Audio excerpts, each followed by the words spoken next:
สบายดีทุกคนพี่น้องชาวกีตาร์ทั้งหลายคอยสร้างโยสร้างกีตาร์คลิปนี้จะพามาเบิ่งกีตาร์อีกครั้งหนึ่งนะทุกคนกับกีตาร์ตัวนี้ เป็นกีตาร์ไม้ขยงเด้อทุกคนหน่วยนี้คลิปนี้จะเป็นการเอาคลิปเก่าแล้วก็มาตัดต่อกัน มาให้ทุกคนเบิ่งอีกครั้งหนึ่งกีตาร์ตัวนี้เป็นกีตาร์ที่เคยเฮ็ดเด้อทุกคนเด้อบ่แม่นกีตาร์ที่หากะเฮ็ดแล้วแต่ว่าตัวนี้เคยเฮ็ดมาแล้วแล้วก็ได้จัดส่งให้ลูกค้าไปแล้วเนาะตัวนี้จะเป็นของลูกค้าที่อยู่พังไทยที่มาสั่งมาสนับสนุนเนาะต้องขอบใจหลายๆขอบคุณหลายๆครับที่สนับสนุนฝีมือ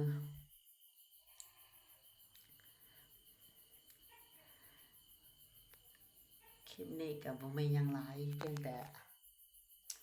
จะเอาคลิปบรรยากาศการถ่ายคลิปถ่ายรูปกีตาร์ตอนที่เฮ็ดกีตาร์แล้วค่อยก็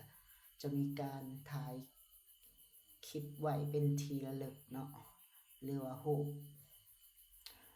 ก็สิมีการแอดทานั่นทานี่เนาะอันนี้ก็ต้องขอโทษขออภัยทุกคนหลายๆ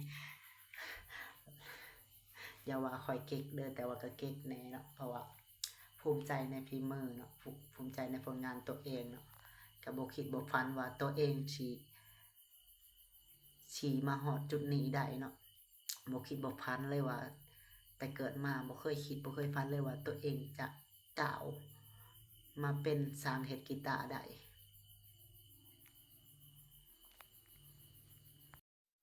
ถึงว่าหลายคนอาจจะเห็นว่าบ่เก่งหรือว่าหลายคนก็อาจจะเห็นว่าเป็นแค่สร้างกีตาร์ธรรมดาเฮ็ดกีตาร์ซื่อๆบ่มีหยังก็บ่มีหยังหลายก็แม่นความอยู่บ่มีหยังหลายแต่ว่าสำหรับข้อยมันมันคือความภูมิใจเด้อทุกคนเด้อถึงคนอื่นเขาจะมองว่าเป็นแค่สร้างกีตาร์กระจอกกระจอกอะก็สร้างมันเนาะเพียงแต่ว่าข้อยภูมิใจในตัวเองก็เพียงพอแล้วภูมิใจกีตาร์ที่ข้อยเฮ็ดทุกหน่วยข้อยเฮ็ดให้มันสุดฝีมือเท่าที่จะเฮ็ดได้ก็มีหยังหลายก็พามาเบิ่งตัวนี้มาพามาเบิ่งงานสีกีตาร์เด้อทุกคนเด้อเสียดายที่กล้องมันอาจจะบ่ชัดเจนเนาะในการถ่าย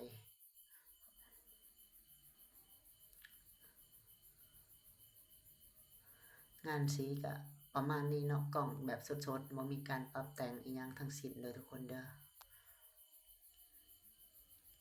อันนี้จะเป็นไม้หลังอันนี้เขาเอิ้นลายน่าจะเอิ้นว่าไม้พยุงลายสก๊อตหรือบ่แม่นก็ถ้าไปฮู้ก็ช่วยแนะนำเนาะบ่ฮู้ว่าเขาเอิ้นลายอิหยังแต่ว่าน่าจะเอิ้นลายสก๊อตในเท่าที่ข้อยได้ยินคนเว้ามาส่วนคอนี่จะเป็นข้อต่อแบบ5ชิ้นเด้อทุกคนเด้ออันนี้จะสวยในการเฮ็ดให้คอแบบแข็งแรงทนทานบ่บิดบ่เบี้ยวเนาะสำหรับคอ3ชิ้น5ชิ้นแบบนี้ส่วนหลายกีตาร์ที่ข้อยเฮ็ดข้อยจะมักเฮ็ดแบบ5ชิ้นเพื่อความแข็งแรงเนาะเพื่อสิ่งที่ดีที่สุดให้ลูกค้า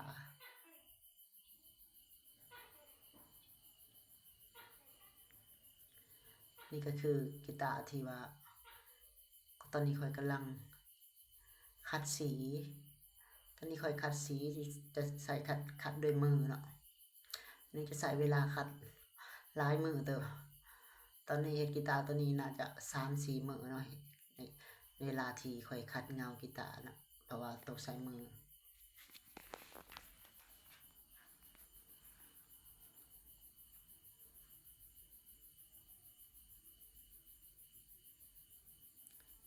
นี่จะเป็นน่าจะเป็นขั้นตอนการทำความสะอาดกีตาร์หลังจากที่ขัดแล้วอันนี้เป็นภาพแบบสดๆเนาะที่ถ่ายกลางแจ้งแล้วก็มันอาจจะมีแสงแดดเนี่ยเวลาที่มันตอบกับตะเว้นก็จะเห็นให้มันเห็นแบบเงาวิบวับวิบวับเนาะอันนี้ส ส่วนกีตาร์น้อยอื่นๆอาจจะถ่ายบ่ได้ถ่ายในกลางแจ้งก็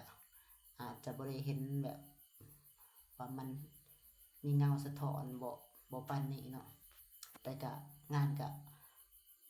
เฮ็ดให้เต็มที่สุดชีวิตคือกันก็เช่นเดียวกันเนาะความเงาความเรียบเนียนก็คือกันถ้าเฮาส่องเบิ่งใกล้ๆเฮาก็จะเห็นแบบคือแหวนคือกระจกเนาะอันนี้มันคือความสามารถในการเฮ็ดสีกีตาร์ก็คือความอดทนนี่เห็นบ่เห็นแบบแหวนเลยเนาะที่เฮ็ดมานี่ถ้าเฮ็ดให้มันสะท้อนแสงให้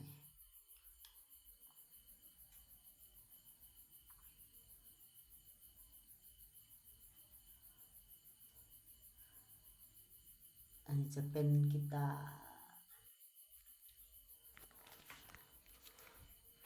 ไม้ข้างไม้หลังก็จะประมาณนี้จะเป็นพยงลายสก๊อตนี่แหละทุกคนส่วนอินเลย์พวกนี้อินเลย์ทางด้านหน้านี่ก็จะเป็นใส่เป็นแบบไหมใส่เป็นลายกลางป่าแถวทางหน้านี่แบบอาจจะให้มันออกแบบกีตาร์วินเทจเนาะอันนี้คือความต้องการของลูกค้าอันนี้ก็ตั้งหลังก็จะประมาณนี้นี่จะเป็นทรง OM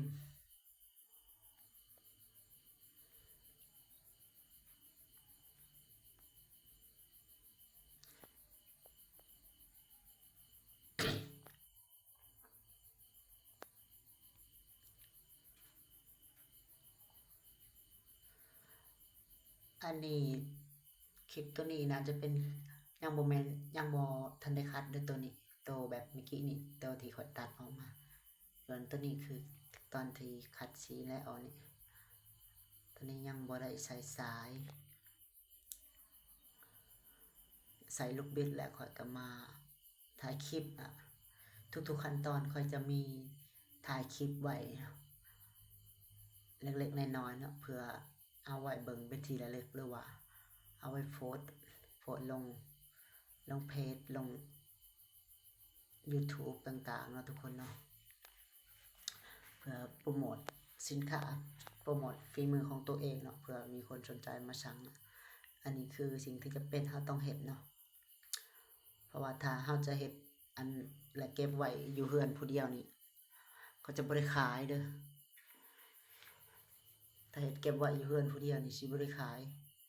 แล้วค่อยก็สิบ่ได้เฮ็ดกีตาร์แบบนี้ให้ทุกคนได้เบิ่งได้ลองซื้อลองเอาไปใส่เบิ่งเพราะฉะนั้นกีตาร์ทั้งหน่วยที่ข้อยเฮ็ดข้อยต้องโปรโมทพรีเซนต์แต่ว่า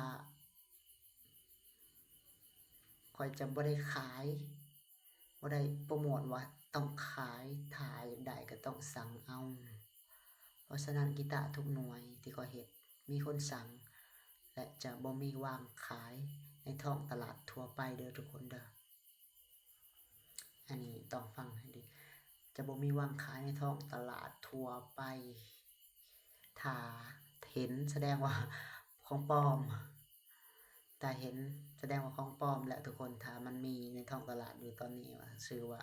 แบรนด์กีตาร์ชื่อว่าโยหรือว่ากีตาร์แฮนด์เมดน่ะที่เขาเอาไปขายในท้องตลาดน่ะมีหลายๆมันบ่แม่นแล้ว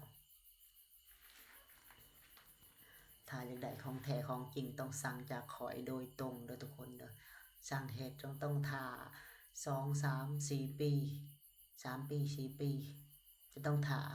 ถ้าอยากได้งานฝีมือข้อยแท้